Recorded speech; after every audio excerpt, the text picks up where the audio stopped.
Olá, boa noite, meus amigos aí do meu canal, do Kawaii, da minha rede social, Fabiano Costa, podcast de Fabiano Costa. Hoje eu estou aqui no meu podcast, gente, com um cara que é jornalista, repórter, influenciador digital, líder grupal, que vai falar sobre os processos de lei, tira a dúvida aí da galera que está aí hoje aí ligada aqui no nosso programa, no nosso podcast, né, André? Sim. E, André, uma das coisas que são muito questionadas no país que a gente vive sobre esse processo demorado do INSS. Uma pessoa trabalha numa empresa privada, ela não precisa esquentar o negócio e a pessoa demora, e aquela demora passa 1 ano, 2 anos, 3 anos, e a pessoa precisa daquele dinheiro para poder pagar suas despesas, porque fica na responsabilidade do INSS, que é trabalho numa empresa privada. Como é que fica esse processo demorado? Começando para esquentar o programa, o podcast Fabiano Costa. Boa noite, Fabiano Costa, boa noite a todos e todas do 100% nas leis também, que essa entrevista vai. Bom, Fabiano Costa, vamos lá. A primeira coisa que a pessoa tem que entender é que é uma série de problemas. Por que eu falo uma série de problemas? O primeiro problema é muitas vezes nos legisladores que criam as leis, que faz esse procedimento ser devagar. Segundo ponto, como toda profissão existe um bom e um mau profissional, existe servidores públicos do INSS que são bons, mas existem servidores públicos também que são negligentes, que prevaricam.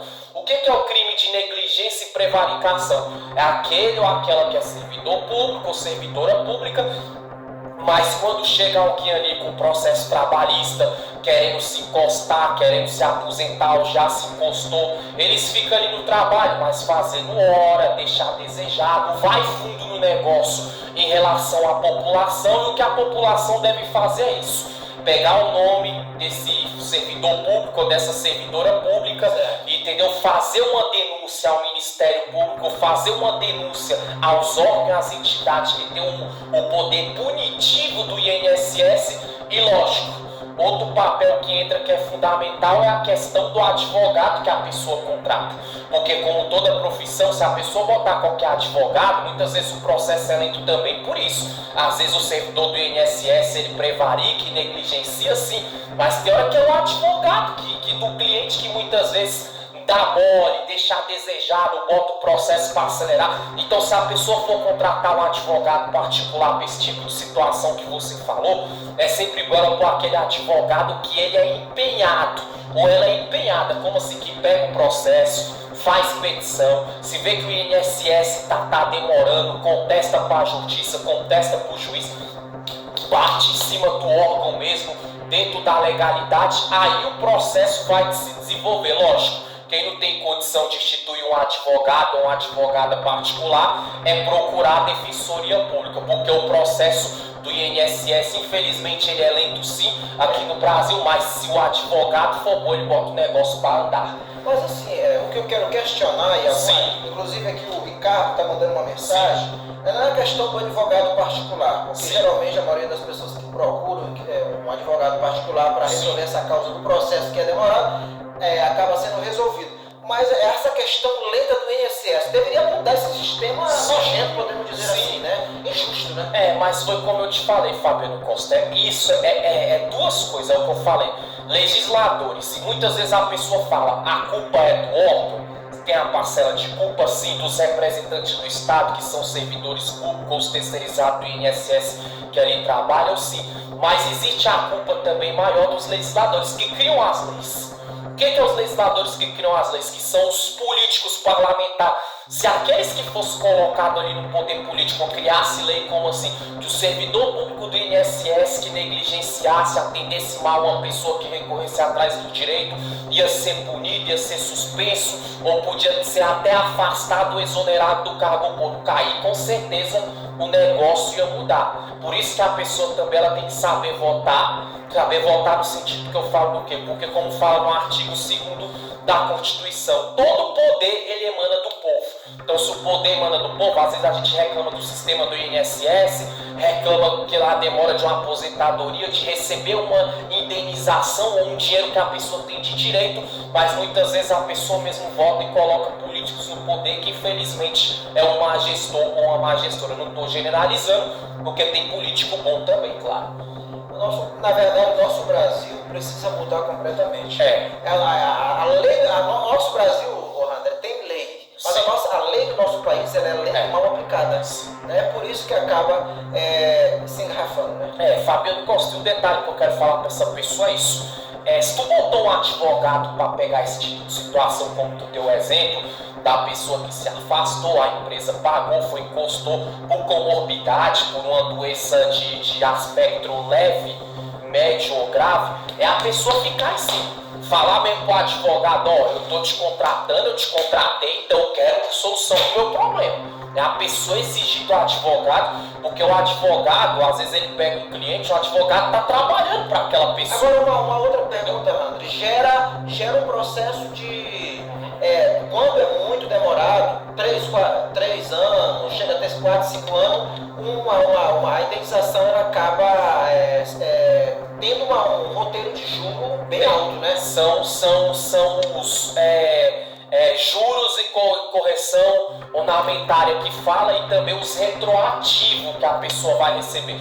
Como assim? Vamos supor que já era para a pessoa ter recebido com 1 ano atrás esse dinheiro. Já rolou na justiça, tramitou, a justiça deu causa ganha e o órgão, o INSS que prendeu, que barrou ali essa indenização que a pessoa ia receber de direito por lei, entendeu? Mas aí ela vai receber 3, 4 anos depois pela demora. A pessoa pode sim pedir uma indenização por ter ficado mal, por ter sido prejudicada, por ter sido ali lesada no sentido do quê? Porque aquele dinheiro que muitas vezes a pessoa precisava de pagar a conta, que estava reformando uma casa, que ia passando uma pessoa em cima, assim, no momento de tanta extrema necessidade, faz uma cirurgia, só ganha um salário mínimo e acaba se encostando, comprando remédio, e aluguel, financiamento, e só tem aquele sobrevive daquela renda, aí vai contar com o INSS, ele vai passar fome, vai ficar num buraco, né? Isso. Então isso é injusto, né? Esse sistema lento do INSS tem que mudar, o Brasil tem que mudar, tem que melhorar, tem que ser diferente, porque assim a gente vai viver sempre esse Brasil que muitas das vezes chega a desejar orgulhoso, né? E se tem uma pessoa que está nos assistindo agora, que ela trabalha em iniciativa privada, sofreu um acidente, foi encostada, afastada, e ela está esperando esse dinheiro vir, ela tem que exigir na justiça, através do defensor público, se não for o advogado particular. Quando eu falo defensor, é do sexo masculino e feminino, e exigir do advogado também o quê? Além da causa ganha, entendeu? A pessoa pedir também, além da indenização, a pessoa pedir também ali uma indenização pelo fato, como você falou aí, pelo tempo que a pessoa está esperando, entendeu? Exigir retroativos, entendeu? E pode ter certeza que na maioria dos casos o juiz vai favorecer a pessoa que entrou questionando. Mas André, certo, você que já trabalha muitos anos aí, né, como advogado, né, no seu trabalho, tem muitos casos de muita gente que ficou na espera e que nunca aconteceu o caso de não ter recebido, ou no final de tudo acaba recebendo. Fabiano Costa, é aquela questão do seguinte: às vezes a pessoa tem direito, mas a pessoa muitas vezes ela não corre atrás do direito dela. Geralmente quando o processo prescreve, o que é prescreve? De tanto a pessoa não correr, fica esquecido na justiça, o processo é encerrado, extinto, arquivado, ou seja, a pessoa não vai ter chance de reabrir um processo ou tem que começar do zero tudo de novo. Porque assim, se a pessoa se encostou, muitas vezes o INSS contestou, tu se afastou, mas a tua doença fala que dá para tu trabalhar. Se a pessoa não for atrás, ela não provar ali com o laudo médico, através do advogado de defesa, através do defensor público, que ela foi afastada porque a doença impossibilita ela de trabalhar, geralmente nesses casos a pessoa perde o processo. Agora, é por isso que eu falo, agora se a pessoa... Não, nesse caso aí sim, beleza. Sim, mas eu vou explicar agora do outro lado que eu falei pessoa... sobre a indenização do cara ter se encostado, a mulher ou vice-versa, né, que trabalha, e não ter recebido aquele dinheiro que poderia... É o que eu vou falar agora, estou concluindo a segunda parte. Agora, se a pessoa muitas vezes ela provou a comorbidade, o INSS quis contestar, ela foi na justiça e contestou de novo, e ela sempre está em cima, dificilmente o processo não vai prescrever. Por quê? Porque a pessoa está cooperando com a justiça. Quando a justiça cita, intima, a pessoa leva prova, leva laudo médico, a pessoa leva comprovante que ela está afastada, que a empresa afastou ela por uma doença. Nesses casos aí, jamais a pessoa vai perder essa causa. Mas demora muito. Pode demorar, mas mas quando demorar e quando receber também, além da indenização, como eu falei, vai receber os retroativos, que é o dinheiro que era, se a pessoa tivesse que receber um ano atrás, vai receber a indenização e vai receber mais a causa ganha, vai receber mais aquele dinheiro ali de um ano. Se todo mês era um salário mínimo, pegou 20 mil, um exemplo de indenização. Além disso, os retroativos, 12 meses, um ano, vai receber 12 mil. Em vez de 20, recebe 32. É um exemplo que eu estou dando aqui, né? Mas esperar, eu particularmente não gosto de esperar. Imagina gente que está aí na fila para receber, né? Suas indenizações, seus processos, né? Que já demora 2 anos, 3 anos, é muito ruim, né? Para muita gente que é o pai de família, que é mãe de família, então você que está passando por esse momento difícil, quiser fazer alguma pergunta, né? Estamos aqui ao vivo aqui no nosso podcast, gente, pode fazer as suas perguntas, né, Randro? E então, Randro está aqui para tirar todas as dúvidas e trazer o esclarecimento que você precisa. Teve uma pergunta do rapaz que eu achei interessante, que ele perguntou ali para mim, sobre o que são cláusulas pétreas por lei. Vou tirar a sua dúvida, meu amigo, e para você também. Quando a pessoa ouvir falar essa palavra cláusula pétrea, é aquelas leis que nunca pode ser mudada e nem revogada, pode ser acrescentada. Vou dar um exemplo do que é cláusula pétrea. O direito do voto direto e secreto, que tem na Constituição a cláusula pétrea. Pode mudar de governo, pode mudar de presidente, pode mudar de deputado, pode mudar de senador, de prefeito, do que for, mas a lei do voto direto e secreto no Brasil, ela nunca vai mudar. Como assim? De 4 em 4 anos, outras regiões de 2 anos, e município para vereador e prefeito, geralmente é assim. A pessoa sempre vai nas urnas votar, o voto dela é direto nas urnas, e secreto para ela. Se ela quiser falar para alguém, é um outro caso. Outro exemplo de cláusula pétrea é o Código Penal brasileiro. Ele nunca vai deixar de existir. Você vê, a lei modifica, vem atenuantes, vem qualificadoras, acrescenta coisas, mas o Código Penal nunca vai deixar de existir. Por quê? Porque quando alguém comete um crime, tem punição. Para uns as leis é branda, para outros não, mas punição existe. Tem alguma pergunta aí, Fabiano? A Mariana, né? Tá fazendo uma pergunta sobre a questão do animal, né? Dando um assunto pro outro. Sim. Ela tem uma cachorrinha e às vezes no descuido a cachorrinha acaba saindo, né? Da sala dela, da casa dela, e acaba indo para outra rua, e a vizinha dela falou que vai processar ela, porque a cachorra entra lá, faz aquela bagunça toda, e como é que fica essa situação? Que ela, né, por alguns minutos de descuido, a cachorrinha acaba entrando na outra casa do vizinho, fazendo aquela bagunça toda, e a mulher já falou para ela por diversas vezes, né?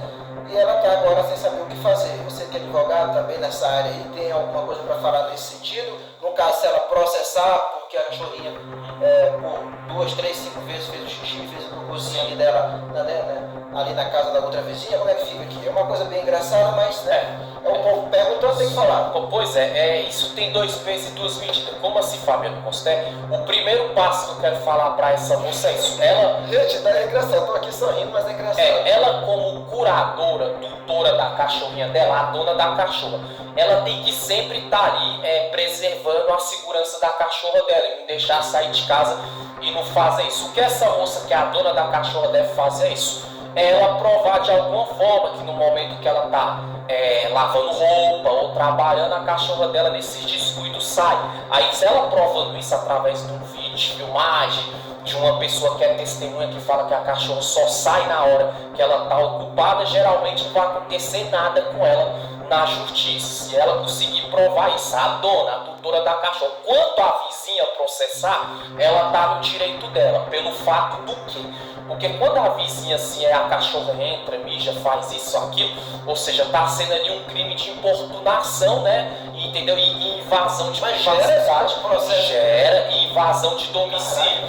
Parece uma coisa engraçada, mas a coisa é séria, viu? Só que assim, não vai pegar para a cachorra, vai pegar para a dona da cachorra esse processo. E o que pode acontecer, sim, dependendo da situação, o juiz punir ali, tem que indenizar a vizinha, a dona da cachorra, e a dona da cachorra, no caso também, ela pode perder, né, a cachorra dela para o Estado, ou então o juiz pode advertir ela, falar para ela ter mais cuidado como tutora, curadora, não deixar entrar na casa de vizinho e não fazer isso. Então são essas as situações que pode acontecer. E pode acontecer também do juiz levar na esportiva, a juíza que pegar o cara, foi um cachorro, não foi um ser humano, e arquivar esse processo, porque vai de quem julga, Fábio.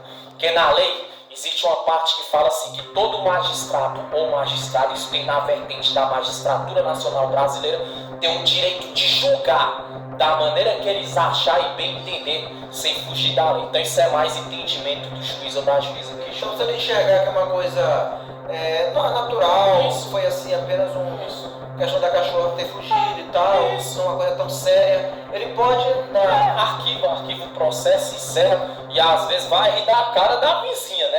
Já tem juiz não, que pode entender que o cachorro invadiu uma privacidade, é coisa de ir, né? Invasão a domicílio, invasão domiciliar, mas o cachorro pode ser recolhido pelo Estado, que paga a dona do cachorro, o tutor, a tutora, indenizar a vítima como? Quanto que gastou ali de material de higiene para tirar o cocô do cachorro? Quanto que importunou, tirou o sono? Aí gera um processo e geralmente não fica preso, mas indenizatório, né? Tem que pagar a vítima de quem julga, né?